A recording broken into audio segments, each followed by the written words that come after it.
Olá pessoal, meu nome é Anderson Vieira, esse é mais um vídeo aqui do canal e hoje a gente está aqui para comentar um pouco sobre o evento que movimentou o país aí nas últimas 2 semanas, a 8ª edição do Rock in Rio. No balanço geral, essa parece ter sido uma edição que agradou bastante o público, tanto que estava lá quanto que acompanhou pela internet ou pela TV. A maioria dos artistas escalados entregaram bons shows, mas vamos recapitular aqui o que pintou de novo, os principais destaques e o que poderia ter rolado de diferente. Começando por um dos tópicos que mais causou polêmica antes mesmo do evento começar, o funk. O ano é 2019, mais de 30 anos se passaram desde a primeira edição do Rock in Rio em 1985 e ainda tem gente pra falar, mas é Rock in Rio ou Pop in Rio? Mas é Rock in Rio ou Axé in Rio? Mas é Rock in Rio ou Funk in Rio? Sinceramente, eu acho que isso é algo que nem precisaria mais ser discutido.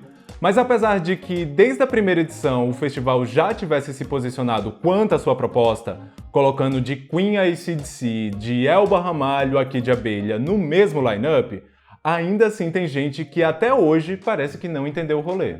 No entanto, esse ano até o próprio criador do festival, o publicitário Roberto Medina, parece ter revisto aí alguns conceitos que há não muito tempo atrás, segundo ele mesmo, não estavam alinhados com a proposta dele para o Rock in Rio. Entre nomes como Anitta, Ludmilla, Buchecha e Kevinho, que precisou cancelar a participação dele por problemas de saúde, o funk finalmente ganhou espaço dentro do festival. Teve gente que desde o princípio curtiu a ideia, gente que acha até que demorou demais, e claro, muita gente que, para evitar palavras mais pesadas, não curtiu. Eu entendo que o Rock in Rio é um evento que reúne pessoas não só do Brasil, mas do mundo inteiro. Dentro da proposta dele, ele tenta colocar ali pelo menos um diazinho com atrações para cada tribo, vamos dizer assim. Eu só não entendi como alguém achou que justamente no Rio de Janeiro, em um clima festivo, o funk ia sofrer algum tipo de resistência. Tipo, eu não sei em que bolha esse pessoal que banca a polícia do bom gosto musical vive pra cogitar uma coisa dessas. No ano em que tá se comemorando os 30 anos da criação do funk BR, o gênero marcou presença em várias ocasiões. Além do palco fixo no Espaço Favela, nos principais, já no primeiro dia a gente teve as cantoras Blaya e Lelê, que se apresentaram no palco Sunset. A Ivete Sangalo também deu uma palhinha no show dela durante o domingo do primeiro fim de semana. Obviamente o Funk Orquestra teve um baita destaque no sábado do segundo fim de semana. E claro, Anitta que levou um paredão pro palco mundo. Se o funk divide opiniões, Anitta divide mais ainda, pois ela divide opiniões até entre quem curte funk. Porém, isso aí é meio que decorrência de você ser o nome mais popular na boca de um país que se tem mais de 200 milhões de pessoas. Esse foi um dos maiores shows da carreira dela, talvez não o maior de público, já que ela também já fez o Réveillon em Copacabana, porém em projeção midiática, pelo menos no top 3 eu acho que tá, e ganhou da parte dela a importância merecida.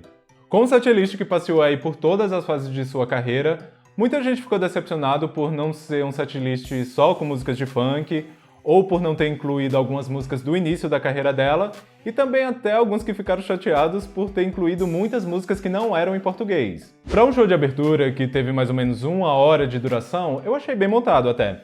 Incluiu do primeiro ao atual hit dela, incluiu ali também umas parcerias que muita gente ficou, ué, mas que no fim todo mundo lá sabia cantar, como Louca, por exemplo. Foi basicamente um setlist de hits, que é o que geralmente todo artista faz quando se apresenta em um festival.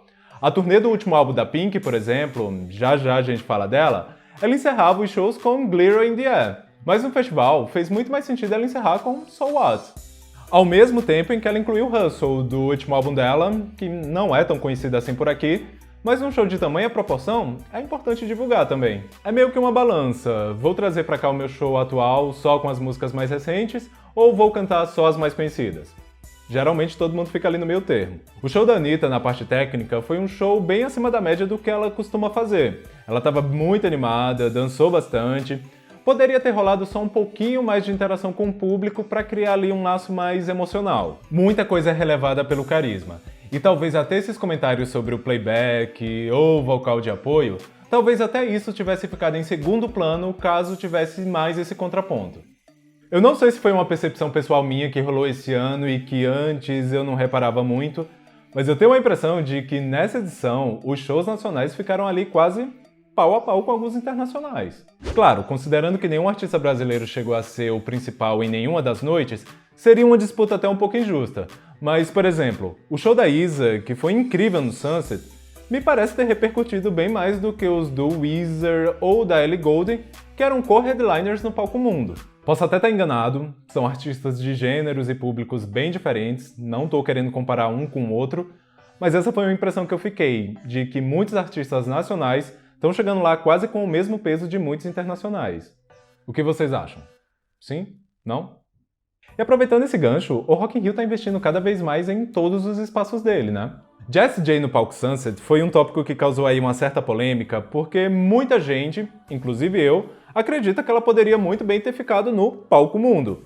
O Charlie Puth também, o Slayer no mundo na mesma noite do Iron Maiden. Mas pelo visto eles estão querendo equilibrar a balança aí em um 60-40 e não em um 90-10 em questão de popularidade. Muitas das reclamações é justamente porque o palco Sunset tem essa fama de ser o secundário, onde colocam os que não são famosos. Com as atrações desse ano, o nível deu aí uma boa subida. Porém, como eu não sei se essa é realmente uma intenção deles, vai que talvez foi aí só uma coincidência, a gente chega agora em um terceiro ponto que são os lineups. Eu nem vou focar muito na primeira noite, porque a ideia inicial era ter o Alok, a Bebe Rexha, a Cardi B e o Drake. A Cardi B cancelou, entrou a Ellie Goulding meio perdida ali no que deveria ser uma noite mais de urban, mas beleza, acontece. Mas vocês já repararam que nos dias de rock e metal, geralmente eles são bem organizados no line-up, enquanto nos mais pop, geralmente sempre tem um que a gente fica...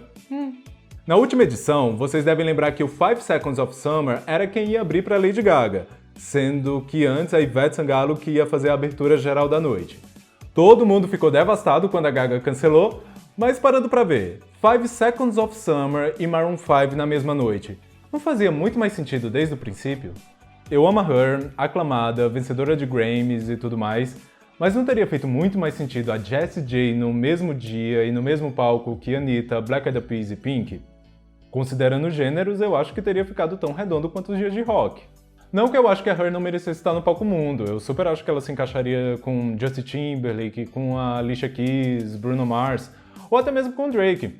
Pronto, pega aí a Ellie Goulding, coloca lá com o pessoal do pop, com a Pink, Anitta, Black Eyed Peas, e a Her com o Drake. Ficaria mais ok e nem precisaria mexer aí na dinâmica dos palcos. Mas sei lá, parece que eles têm uma ótima visão para os dias de rock e o resto meio que encaixa como dá. Porque tipo, Sepultura e Iron Maiden, conversa. Capital Inicial e Red Hot, também. Ivete e Bon Jovi, não tenho tanta certeza. Mas voltando aqui para os destaques mais positivos, vários shows surpreenderam positivamente o público brasileiro. Com direito à cover do Queen, em sua nova passagem pelo Brasil, o Panic! At the Disco conseguiu emocionar e animar o público tanto de casa quanto na cidade do rock, com um show bem frenético liderado pelo sempre sorridente Brandon Urie. A multidão por vezes não respondia ali muito bem às músicas do repertório do terceiro ao quinto álbum da banda, mas entre hits como a Writing's No Tragedies, High Hopes e This Is Gospel, o Panic! Passou longe de ter um show morno como o caso de bandas como Walk the Moon e Snow Patrol em edições passadas, onde a maioria só conhecia uma música. Aliás, vocês lembram que no do Snow Patrol o público estava tão parado que o vocalista deu até uma coça no público? Brazil, Rio, Rio, will you sing with us, Rio? Will you sing with us? Will you sing with us? Say yes, say yes, say yes. Are you okay? Antes mesmo de subir ao palco, Bebe Rexha já havia caído nas graças do público brasileiro. Assim que desembarcou no país, a cantora já estava dando lá os seus rolês pela Lapa, no centro do Rio, participou de rodinha de samba, comeu churrasquinho e tudo mais. A simpatia da cantora também se estendeu durante o seu show, onde rolou um mashup do seu hit I Got You com a versão tecnobrega / brasileirada de Só da Tu. É legal de ver porque muitas vezes esses artistas bloqueiam, proíbem o pessoal daqui de fazer essas versões e tal. E no caso da Bebe, não só ela entrou na brincadeira, como ainda tirou proveito. Rainha, né? Já o Imagine Dragons, que eu jurava que já tinha feito Rock in Rio, mas na verdade era o Lollapalooza por 2 vezes, mostrou mais uma vez que sabe como comandar uma multidão. Além dos hits, que entre eles se destacam as explosivas Radioactive, Demons, It's Time, a conexão extra com o público foi marcada por discursos positivos e letras de superação. Aquelas mesmas que o pessoal costuma cantar com gosto até colocar tudo pra fora. Famoso por sempre se manifestar em causas ligadas à comunidade LGBT, o vocalista Dan Reynolds não fez diferente na última noite do Rock in Rio. O cantor fez questão de exibir a bandeira do orgulho trans enquanto performava a música Yesterday. E voltando no dia mais pop do festival, prestes a completar 20 anos de carreira, Pink veio pela primeira vez ao Brasil, fazendo valer o ditado antes tarde do que nunca. Dona do setlist internacional mais familiar nas rádios desse país, com exceção de Don't Let Me Get Me, todos os seus principais hits estiveram lá e mostrou que mesmo sem nunca ter vindo pra cá, o seu público no Brasil sempre foi gigante. O mercado pop é muito lucrativo, mas se manter nele por um longo período de tempo é uma tarefa bem difícil. As tendências mudam, fica difícil você se adaptar sem perder a identidade, todo ano as gravadoras vão lançar centenas de novos artistas e no fim só fica quem tem uma assinatura. No show do Rock in Rio, a Pink mostrou qual é a dela e tornou mais claro para quem não entendia o hype o porquê da turnê dela ser a turnê feminina mais lucrativa da década. Acompanhando a repercussão do show, eu pude notar 3 públicos diferentes que se impressionaram com a apresentação. Os que não conheciam ou não acompanhavam, os que eram fãs lá atrás, mas que já há um tempo também não acompanhavam, e os fãs que sempre estiveram ali. Tirando o primeiro grupo, que inclui pessoas como a minha mãe, que conhece uma música ou outra, mas nem ligava o nome à pessoa, os outros 2 já sabiam o que ela fazia, já sabia mais ou menos o que ia rolar ali, e a única decepção seria caso o show viesse sem a estrutura completa, o que não ia rolar com a headline, né? Eu não sei muito bem como explicar, mas parece que rola algo diferente quando algo acontece aqui perto da gente. Tipo, eu sabia que 2 meses atrás, no show da Alemanha, a Pink voava, né, e fazia acrobacia. Ver ela fazendo aqui o que ela faz de melhor, mesmo que pela TV, deu aquele estalo. Meu, que mulher foda. A Pink tem um baita carisma, mas não é só isso.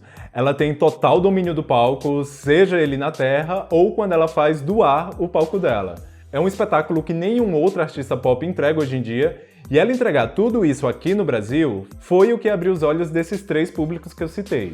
Os fãs nem tanto porque eles já estavam lá preparados para o melhor, mas para minha mãe, por exemplo, ela nunca viu um artista pop fazendo aquilo. Para quem acompanhava ela lá atrás e hoje em dia já não dava tanta bola, foi aquele toque. Meu, em que momento isso se tornou comum? Ok que ela já faz isso há mais ou menos uns 9, 10 anos? Ok. Mas como pode alguém se esforçar tanto para entregar um show além da média do que metade do pop entrega e não ser reconhecido por isso? E pior, ser taxado por muitos de repetitiva. Eu acho que estava faltando justamente ela vir aqui pro Brasil pro pessoal perceber isso, criar esse laço mais emocional. Porque por mais que na mesma TV que a gente assista um DVD dela apresentando o mesmo show, tipo da mesma turnê, eu não sei, mas é diferente ligar a TV e ver que ela tá fazendo isso aqui. Pra quem tava lá e viu tudo ao vivo então, não deve restar mais nenhuma dúvida de por que tanta gente no mundo todo paga pra ver ela, a ponto dela ser a cantora com a turnê mais bem-sucedida da década. Quer dizer, né? Sempre tem alguém ali pra colocar um mais. Porém, aí é o direito de cada um viver na sua própria realidade. Eu queria poder falar do Drake também, que veio pela primeira vez ao Brasil, porém, como eu não tava lá e ele também bateu o pé para que o show não fosse transmitido, o máximo que eu fiquei sabendo é que o show teve pouca iluminação. Fazer o quê, né? Pra quem já acompanha aí o canal, esse vídeo eu gravei de um novo ângulo, pra testar aí um novo ambiente e tal. Não é um cenário fixo, porém, como o verão tá aí quase chegando, é bom a gente ter alternativas mais arejadas. Esses foram os meus R$3 de opinião sobre o Rock in Rio. Como foram mais de 50 shows, não dava pra comentar sobre todo mundo, mas eu peguei aí os que eu achei mais interessantes. E vocês, quais assistiram e o que acharam? Falem aí nos comentários. Eu espero que vocês tenham gostado desse vídeo, se sim, deixa o like, se inscreve aí no canal se ainda não é inscrito, compartilha aí com o pessoal, aquele esqueminha, beleza? Por hoje é isso e vamos nessa!